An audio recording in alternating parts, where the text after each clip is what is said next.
Howdy neighbors, I'm Phil Hudok, and I welcome you to Man's Law, God's Law, a collision of course. I want to thank the 5% voters of Randolph County that voted for me for governor in the recent election. I really appreciate it. That was nice. I wish I'd have got 5% statewide, but I didn't. And so I'd like to take this program to share with you some thoughts about the election, about what happened over the last 4 years, because it was a kind of a 4-year plan, and make you acquainted with some of the things that a person goes through to run for office, and to look at it in hindsight and see if anything of importance can be gleaned from it. It would be nice if the situation, the political system, the climate, the moral condition of the country was in better shape. It remains to see what happens with the new president-elect when he takes office.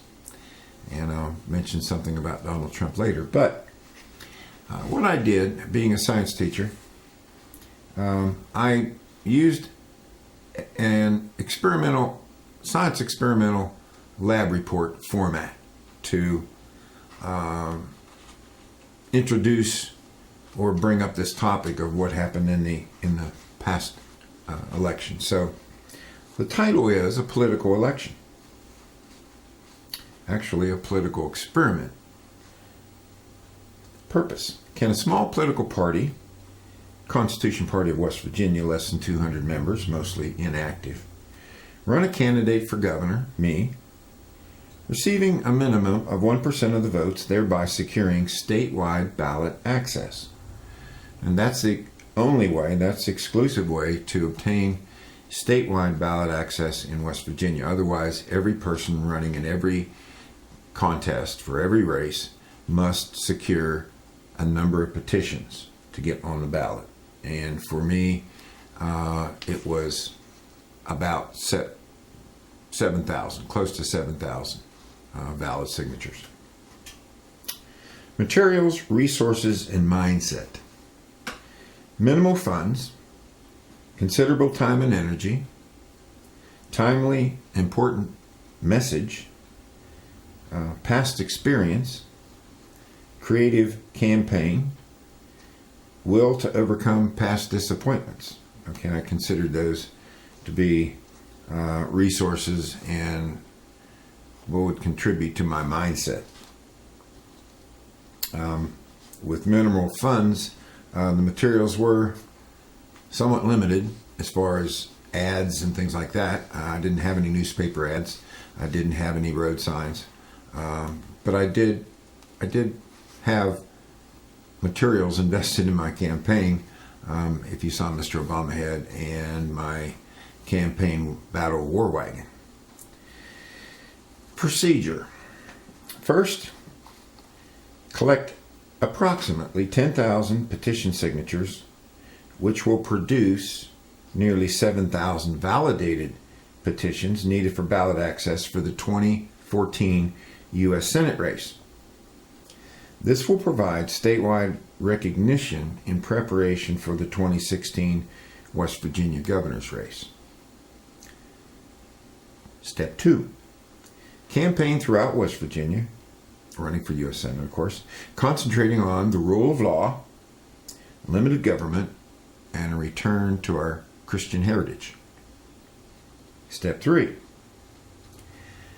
Collect approximately 10,000 petition signatures again, which will produce nearly 7,000 validated petitions needed for ballot access for the 2016 West Virginia governor race. And again, campaign throughout West Virginia with the same foundational message of the rule of law, limited government, and most importantly, a return to our Christian principles that establish this nation. And thereby, I would garner, hopefully, 1% of the vote statewide and establish ballot access for at least 2018 and 2020 for the next two election cycles. And at this point, I would like to bring in to the discussion, or to my presentation, I should say, some background information. I had previously run for County Commission and House of Delegates as a Republican. When Ross Perot came on scene, I volunteered to be the Randolph County Coordinator for his United We Stand bid for the presidency. Unfortunately, I learned firsthand that Perot's goal was not to win. And that's another long story, but an interesting one. So around 2000, the Constitution Party got started in West Virginia, and I joined the party and ran for governor in 2004. So I campaigned and tried to get petitions from 2000 to 2004. I was unable to get enough petitions, so I ran as a write-in in 2004 for governor. In 2008, I helped another candidate for governor under the Constitution Party, and that was my pastor, Pastor Butch Paul. Again, we failed to get the sufficient number of petitions to get on the ballot, so he ran as a write-in. In 2012, the Constitution Party decided to try for statewide ballot access again. And the plan was to run a candidate for U.S. Senate in 2014, and then the same candidate again for governor in 2016. I was asked to be that candidate. After weighing the daunting task against the future of our posterity and the duty that we and I have to the Creator, I was somewhat reluctantly agreeable to it. So I consented. Now, conclusions and reflections. The party was successful in obtaining ballot access for the 2014 Senate race. So I ran for U.S. Senate in 2014. It was the first time that the party had obtained ballot access for a statewide office, U.S. Senate. However, you still can't get party ballot access. You can get candidate ballot access, but not party. I received 0.567% of the vote. The party was again successful in obtaining ballot access for the 2016 governor's race. And both times, for 2014 and 2016, it was very close. It was down to the wire. It was down to the last day of petitioning. Because if you've got to get about 10,000 signatures at 16 signatures per page, that is a lot of pages. Okay? That's about 600 pages. Okay. However, I got 0.567% of the vote. So even though I got 5% in Randolph County, where you people know me best, statewide, very few people knew who I was or even knew I was on the ballot, although I wasn't always on the ballot. At one point I was knocked off the ballot and had to go to federal court to get back on the ballot. So it was quite a battle. And what I'd like to do now is, with some commentary, share some images from this 4-year period, 2012 to 2016, and maybe it'll help someone in pursuing an office. I don't know. I just know that I stayed the course. I finished the race. I didn't succeed in the experiment. The Constitution Party does not have statewide ballot access, so it wasn't just a loss for one candidate to obtain a position in the government. it was a loss for the entire party, because without statewide ballot access, it's much harder to get people in the party to run, and they have to do a lot more work, and they're behind the eight ball, because while other candidates are campaigning, you're petitioning. You're just trying to get signatures, which is, like I say, a daunting task. So at this point, I will now share a slideshow of sort of the highlights and the guts of the campaign. Thank you. This is an Independence Day rally in Elkins, and this is a toroidal vortex machine that was made in physics class that blows smoke rings. When you have to get 10,000 signatures and you don't have money to hire people to do it, you have to come up with some innovative ways of getting the public's attention. So this is how I got the public's attention in the park to get signatures. Another thing that I did was build a Mr. Obama head. And this is from the internet. This is an image caricature somewhat.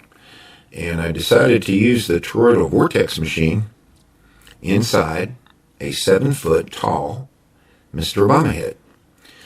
I decided he would blow smoke rings, and I came up with all the dimensions to make a 7-foot tall talking smoke blowing Obama head. And here are the different stages of development of the talking smoke blowing head, all his words. A lot of Bondo, a lot of chicken wire, and it turns left and right. I built this thing. A very large head. Over the years, he had to have some patch-up work, but I finally put him together, and his first appearance was actually the Elkins Forest Festival. And here we are, collecting petitions at the Elkins Forest Festival. People were very happy to sign. Most people in West Virginia do not like the policies of Mr. Obama. When there are meetings between lobbyists and a government agency, we'll put as many of those meetings as possible online for every American to watch. Yeah, have you seen any, Deb? I haven't seen any. I haven't seen any of those meetings online. No more secrecy. No more secrecy. No more secrecy. No more illegal wiretapping of American citizens. No. No more national security letters to spy on citizens who are not suspected of a crime. No more tracking citizens who do nothing more than protest a misguided There you go. No more ignoring the laws when it is inconvenient. Blowing smoke.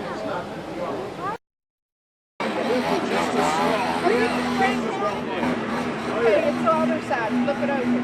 He's running for state You senate like as your well, plan. and You he keep just your wants to plan. get on the ballot. You gotta have You like your plan. signature. You can keep your document. You can keep your plan.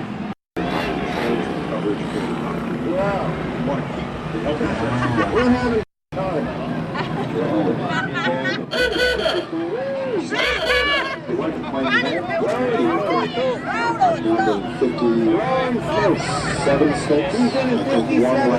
I've now been in 57 states. I think one left to go. This is getting petitions at the Wood Chopping Festival in Webster Springs. This is in Pittsburgh at the coal miners rally.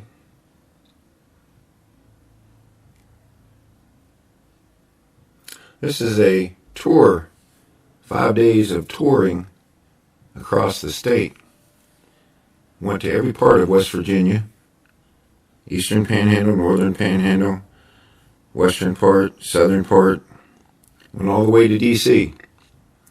Unfortunately, the press, who was contacted in over 59 papers, if I remember correctly, none of them carried an article or came to do a story, so we were totally ignored by the press.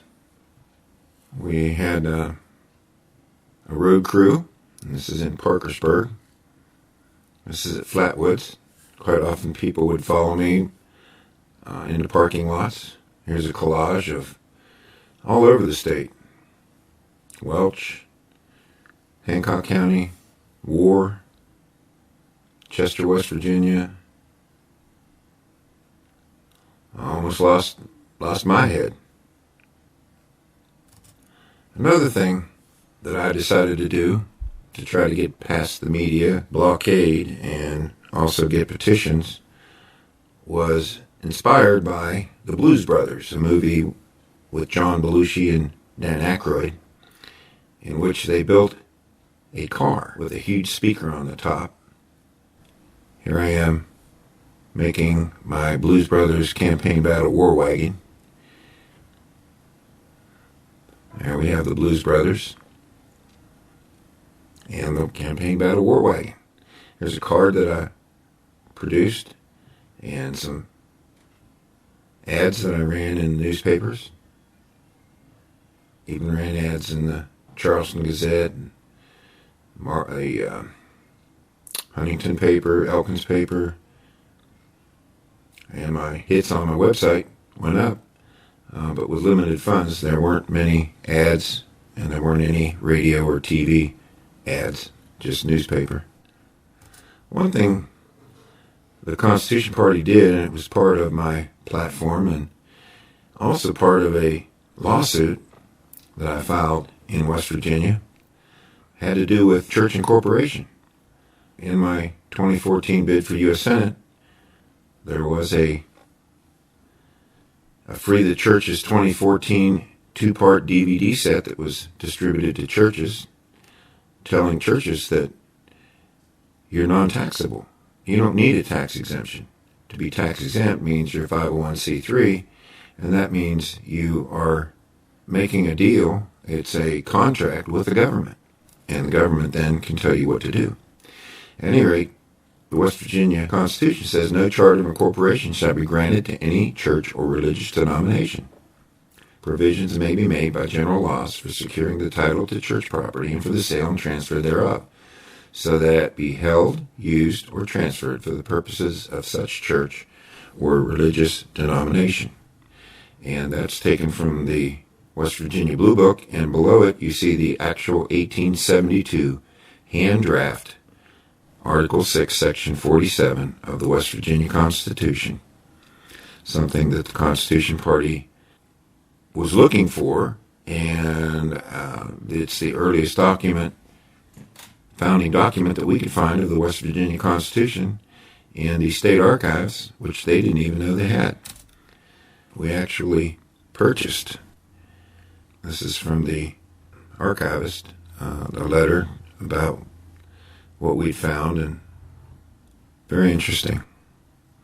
When Patrick Morrissey had a town hall meeting in Elkins, I approached him about church incorporation, and I even ran an ad in the Elkins Intermountain right here, asking for people to come to the town hall meeting because I was going to approach the State Attorney General Patrick Morrissey about church incorporation being unconstitutional, something that I had already communicated with him.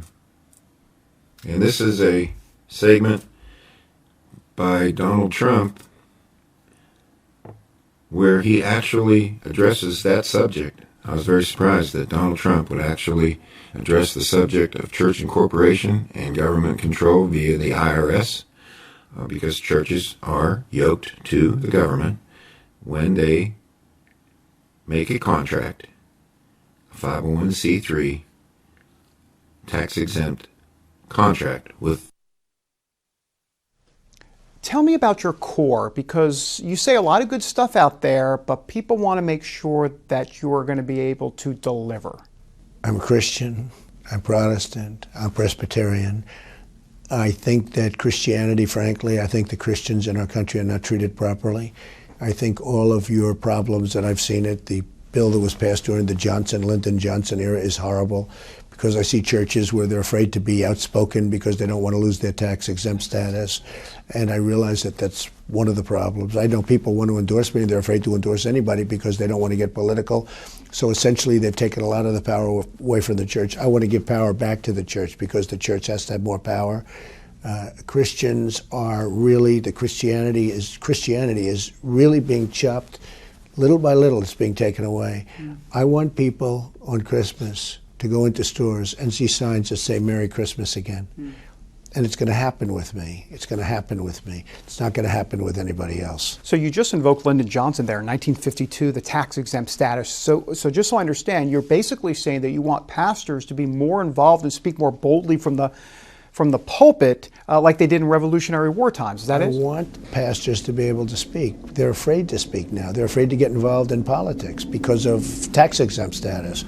And I want pastors to be able to speak. I want them to be able to, like any other person can speak. I mean, if you think of it, they can't do as much as other people that are walking down the street. I want pastors and ministers to be able to get up and speak on behalf of Christianity. And they're afraid to do it right now because they don't want to lose their tax-exempt status. We will take care of that. Unfortunately, in running for Senate in 2014, as you can see here in the Martinsburg Journal, I was one of the 3 third-party candidates who were not involved in the debates held at White Sulphur Springs and then later held at the Clay Center, sponsored by the West Virginia Press Association and West Virginia Broadcasters Association. I had already challenged Capito to a debate, which she never answered. We went to the Clay Center, and here we were told by the security guards that we could not be on the property. We could not demonstrate on the property. We had to go down to the sidewalk where, as you can see here, we called it a fake debate. And this is Bob Henry Baber of the Mountain Party. And we did get some coverage, Channel 13 News. We stood outside in the rain. I did get some coverage in the Elkins Intermountain and on a radio show out of Vermont, covered my campaign very extensively. I probably was live on Time Out with Kevin Gallagher a total of 12 to maybe 15 different times. Now, when it came to Metro News, I asked Hoppy Kercheval if he would interview me being on the ballot, and he said no. The only time I actually got to be with the candidates was a forum at the Charleston Gazette. That's the only time the 5 candidates were actually together. I was vilified by the intelligence report in my bid for 2014 U.S. Senate. I was named a member of the Dirty Dozen of political candidates with extremist ideas. They tried to demonize me, but for the most part, they were right. I do fight forced vaccinations. I got to speak to several groups. This is Hampshire County. This is Nicholas County. There are people who want to hear what's really going on. This is the West Virginia Patriots in Elkins. Spoke to them many times. I set up a booth with petitions and literature and platforms. This is down in Raleigh County. This is David Rockefeller's autobiography, where he actually states that he's a globalist and that he's not for nation sovereignty. He's for a global one-world government, and he's proud of it. Some even believe we are part of a secret cabal working against the best interest of the United States, characterizing my family and me as internationalists and of conspiring with others around the world to build a more integrated global political and economic structure, one world, if you will. If that's the charge, I stand guilty, and I am proud of it. And this is where I got to speak in Cincinnati. After making ballot access, they wanted me to give some pointers on how to get petitions to get on the ballot, because it's very hard to do. Binders, I use the binder because I'm running statewide, so 55 counties. So I either have boards for the local counties, or I have a binder in case someone's from a different county. And there were some counties I didn't get hardly any signatures from, but when you make it with just a few, those do count. So the binders with, little tabs on the ends, very important. That's an official credential that you can stick in there in case you're questioned. I was threatened with arrest this last time by a Department of Motor Vehicles manager. That's not the first time I've been threatened with arrest. And we've had a battle. We've been in the courts. The Constitution Party successfully in the courts got to petition in state parks. We actually were kicked out of a state park when we fought that. So you got to be a fighter, and that's how it is. So I put different things in there, some pictures of things to excite the people. This is Ben Swan in Cincinnati. He was the keynote speaker, fantastic newsman and journalist. And this is where I got most of my petitions, at the Department of Motor Vehicles. At one point, I was actually told I could not petition, but that was straightened out by the governor, because what we have in this country is a problem of perception, and that is that the government is this thing that we are to obey. It's really that the government is supposed to obey and live up to their contract with the people, which they don't. Once I got that squared away, I had no problems at the DMV. I even had some volunteers. This is a little boy that helped me get petitions. He was very supportive and helped me. This is Wheeling at the Italian Heritage Festival. You can see it's pretty early. I'm there about 2 hours early. It doesn't start until about 9, but as in real estate, it's location, location, location. I had to be early and aggressive in getting petitions, and here I am handing the last batch of about 3,000 petition signatures at the Secretary of State's office, Elections Division in Charleston, which put us over the top, over about 7,000 valid petitions.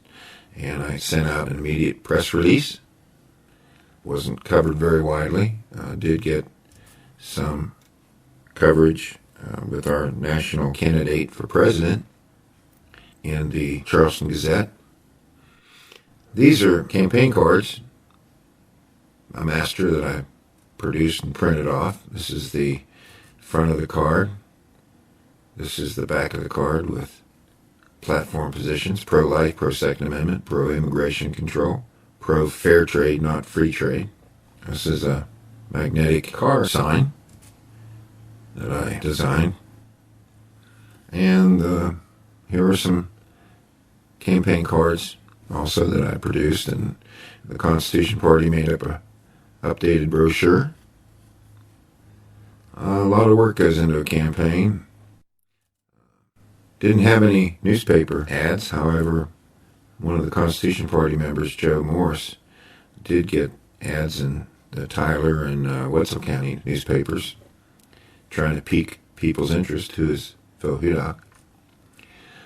But when it came time for the debates, sponsored by the Press Association and the Broadcasters Association, only 2 were chosen. These are the chosen candidates.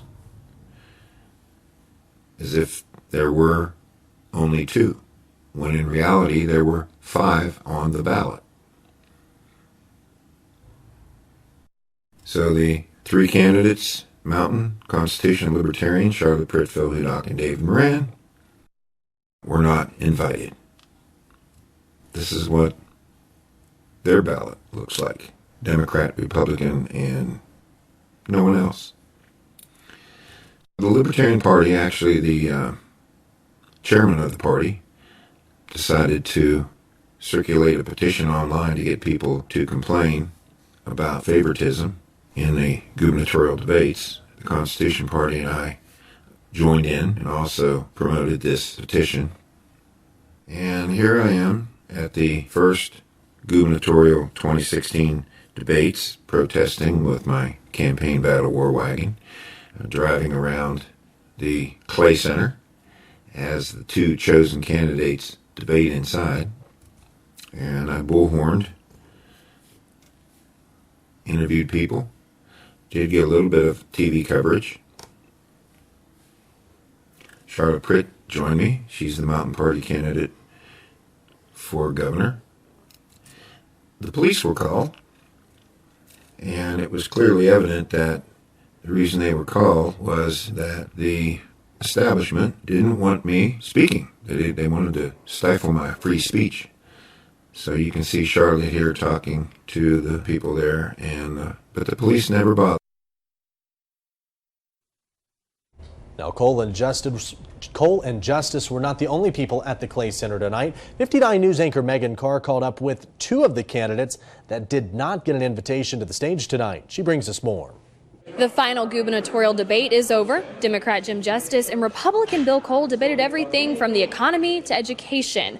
But what happened here on the debate stage is only one part of the story. Outside during the debate, two of the three third-party candidates made their case to the voters, one dinosaur at a time. Both say it's unconstitutional that they were not invited to the debate. The Republicans had 17 people in the primaries in the debates. 17. We're only talking about 5 here. So how are the people going to make an intelligent decision when they don't hear everyone's ideas? It's a direct way of controlling the people, and these kinds of things only happen in totalitarian countries. They do not happen in true democracies. We are the only country in the world that says they're a democracy that only lets people hear about or see two candidates. The election is November 8th, and both of those candidates say they will continue to campaign until the voters head to the polls. Reporting in Charleston, Megan Carr, 59 News. Okay, this is an interview by Mike Queen sitting in for Hoppy Kercheval, an interview of Charlotte Pritt on December 13th, Tuesday, December 13th. Charlotte, the Mountain Party didn't gather a whole lot of support in the general election, which at least it indicates it's got a long way to go before it becomes a viable party. What kind of steps do you take to ensure that it does become a viable party if you're not going to work within the Democrat Party to change the Democrat to a more progressive agenda? Well, I think there are progressives who are going to stay in the party to see if they can do any change with it. Most of them are saying, I've been in there for a long time and they're coming to the Mountain Party. The Mountain Party basically is just being allowed to debate. I mean, the fact that we haven't been able to debate for some time because we're growing. So what we do is we just do what we've always done, and that is we focus on the issues. We welcome people from all parties, Republican, Democrat, people who are issue-oriented. And the more people see the Mountain Party being the party standing up on the issues, the more West Virginians of all former affiliations are coming to our party. And we work quietly, and we work effectively, and we work consistently, and we don't back down. We don't try to become a mini Democrat or mini Republican Party. We are very clear on the issues, and that's how you have success. You build confidence. People start trusting you. They know that they can trust you not to change. You've got to field candidates who are on the issues and on your platform, and that's been very, very successful for us. And I think both parties know, especially the Democratic Party, once we are allowed to be in the debates and people know who we are and what we're doing, then we're going to have a real democracy in West Virginia in the sense that we'll have multiple voices being heard and people making their voice heard at the polls. Charlotte Pritt, always nice to get your perspective. I appreciate you spending time. And this is State Attorney General Patrick Morrisey, also being interviewed by Mike Queen on Wednesday, December 14th. Common theme, that is that the average person doesn't have a chance. The person that doesn't have a lot of money and power doesn't have a chance in our political system as it is. Mr. Attorney General, all the money was spent totally proper. It was all proper. But does it raise the issue again, and some have raised the issue. Charlotte Pritt raised it yesterday about the spending, about the money in politics. Does that type of spending concern you? Well, let me take a step back. So I think this is helpful for everyone to hear. When you have systems that really dramatically limit what individuals can give, it's going to severely limit the type of successful candidates that you can have in office. And I don't think anyone listening wants someone to be able to just write a $5 million check to help guarantee an election and win. And we have to have a more level playing field where you allow people to raise money and then be transparent about where that money is coming from. So I don't think the current system works very well. I want to change it because it's just ridiculous. You look at some of the races that people can write that large of a check, and they would be the favorite to win simply based on money. Now, if the outside help didn't come in, I don't know what would have happened in my race because I can't compete with someone writing a $5 million check. Until everyday people have the ability to compete on a level playing field, you're going to have these problems. But I think the issue, well, I think you have to change the campaign finance system because you don't want to just empower the newspapers. I mean, think about this. In my race, we had some of the major newspapers in the state who were absolutely strongly against me. The second largest paper in the state owned by my opponent, and then he used to make large payments to the largest newspaper in the state. They were clearly against me. So how do you compete against that? Well, you have to have resources to be able to go out and talk about your record and what you're doing. And the only way to do that, I think, is to lift the campaign finance numbers up and make it transparent so people can see that it's not just going to be wealthy people who have a chance to take office. It's not going to be people who just fall in line with the liberal media. And that's the change you need. This is a Metro News poll. Jim Justice is leading the governor's race. This is September 3rd. I was on the ballot at this point. We see Jim Justice, Bill Cole, Charlotte Pritt, David Moran, and not sure. I guess Phil Hudok is not sure. Wasn't in the Metro News poll. This is October 19th. Again, 4 candidates and not sure. And all the media articles and reports, again, parroted Metro News information and only talked about 4 candidates. Why would they exclude me? Very interesting. As a matter of fact, at one point, Dave Rayo of Elkins texted Hoppy during steam release and thanked Hoppy for not interviewing me. And Hoppy's reply was, just FYI, I barely mention him and I'm not having him on the show. September 9th. Not having him on the show. This isn't fair. Here are the 4 other candidates on Hoppy's show. Then, to top that, there was a email sent to Hoppy during Steam Release Friday.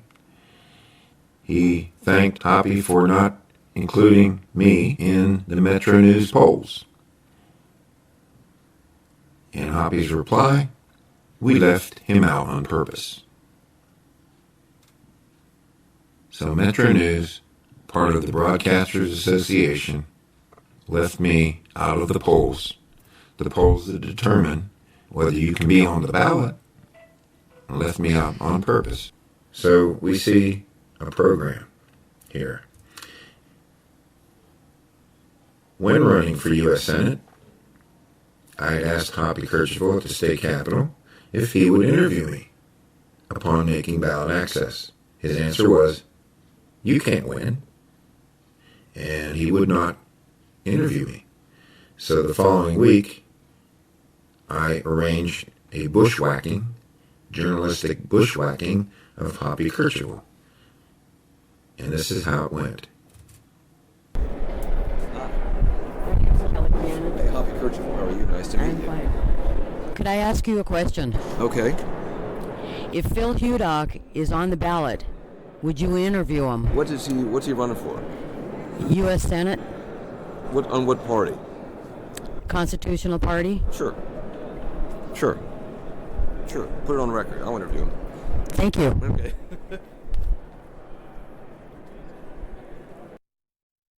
So, as a candidate who received over 7,000 valid petitions, excluded from the polls, excluded from the debates, and then here's what happened in a 9-day period as reported by the Elkins Intermountain. September 14th, fell Hudok on November ballot for governor. September 20th, Hudok will not be on November ballot. And this was because West Virginia State Supreme Court decision on a situation where the Secretary of State's husband tried to get ballot access after losing in the primaries. Now, September 23rd, court's ballot decision overturned. Hudok back on the ballot. Interestingly, the justices who made the decision that excluded me from the ballot temporarily, because I had to go to federal court, district court in Huntington, those justices in a lawsuit. I was the plaintiff. They were defendants. Interesting, wouldn't you say? I would like to close with this. In 2001, I invited a man to come and speak in Elkins, both to the German class in German and to the public in general in the evening at Elkins High School in the theater. The man's name is Hilmar von Kamp. He's an author. He wrote a book called Moral Meltdown, The Core of Globalism. And I'd like to read about him and say that until we address this problem of the moral meltdown, there can be no savior in this country. There can be no saving this world or this country if we don't deal with that problem. But here's what it says on the back of the book. As a German World War II veteran, former prisoner of war Hilmar von Kamp has seen firsthand how the selfishness of man can bring about global devastation. In Moral Meltdown, The Core of Globalism, von Kamp discusses how the degradation of men's hearts continues to plague society and disrupt the social order of nations. Von Kamp explores serious global issues including the lie of totalitarianism, communism in South Africa, the New World Order hoax, and the aimlessness of Western democracy. Well, first of all, we don't have a democracy. We have a republic. A Christian constitutional republic, where majority does not rule when it comes to your inalienable rights. In present-day cultural war that engages men in moral combat, von Kamp contends that the issue is who and what governs the lives and actions of the leaders of the people, God and his commandments, or forces opposed to the moral absolutes of God. About the author. A former prisoner of war in Yugoslavia, Hilmar von Kamp staged a daring escape in 1945, crossing 7 borders. An experienced businessman, he graduated in economics from the University of Hamburg in Germany and serves as the president of his own import-export company in Colorado Springs, Colorado. Von Kamp has traveled the world conducting his own research on the political and social conditions of nations and their underlying forces. So, he surrendered to the Americans. He deserted the German army. And he said that by the time the Germans had learned what Hitler truly was, it was too late, because he already had control and a dictatorship. And in the preface of his book, I'd like to read one paragraph. Today, what especially attracts our attentions are the fast-paced technological advances and the increased affluence of a few. Those involved see this as a never-ending boom, leading many to feel like gods. It is my opinion that the boom will quickly come to a horrible end if the foundations of our society are not put in order. I am of the greatest conviction that we have the strength to create a different world in which God rules. He wrote this book in 96, I believe, copyright 96. So imagine how much more relevant the book is today in 2016. We truly have a moral meltdown. Look at the news, look at our country, look at the world. And if we don't address that, no candidate, no government, however strong, can right the wrong. It will just be a totalitarian dictatorship. Because our founder said our form of government was only sufficient for a self-governing people. Now we have laws because everyone is not self-governing. But when the majority, the rule of law means nothing to them, then it will take a dictatorship to keep them in line. So, thanks for tuning in. God bless. Catch you later. Bye.